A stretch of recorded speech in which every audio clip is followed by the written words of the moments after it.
Chair recognizes the gentleman from Menifee 74. Thank you, Mr. Speaker. Would the clerk please call House Resolution or report House Resolution 79? Mr. Clerk, please report.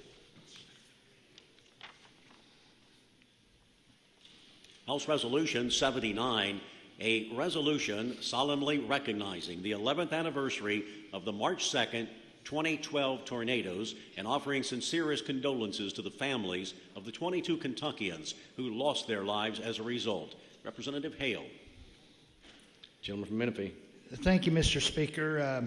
I stand on this floor this afternoon somewhat with a heavy heart today. 11 years ago today, in the Commonwealth of Kentucky, there was an outbreak of approximately 18 tornadoes across the Commonwealth. There were 22 people that died as a result of those tornadoes on that afternoon. There were 4 more people that actually deceased a few days later as a result of that. Unfortunately, there were 3 of those in my small county of Menifee County.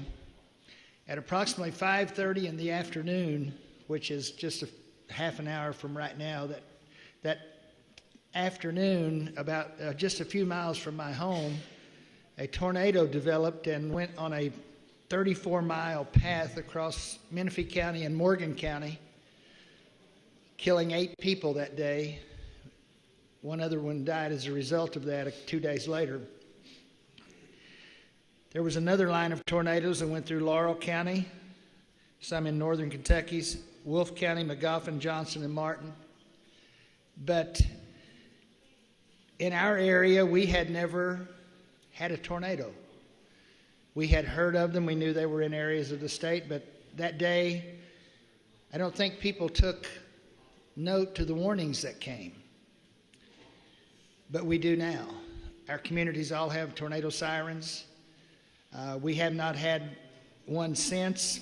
Hopefully we do not. But I would also like to recognize those individuals in the following days and weeks that opened up their homes and made temporary housing for individuals, the countless volunteers that came.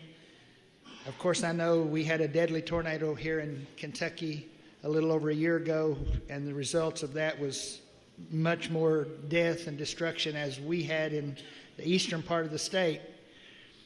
But this was something that affected our communities, and 11 years to this day, if you drive through the area that I live in, you can still see the scars.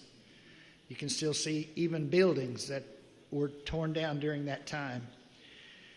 But I just wanted to recognize those people and all the countless individuals that came to our aid during that very tragic time. And so today I want to just recognize those. I have tried to do this every year that I've been in this chamber on this specific day, March the 2nd. But 11 years ago today, we lost several people in our communities, and I just want to rise in honor and pay my respects to them. Thank you, Mr. Speaker, and I move for adoption, please.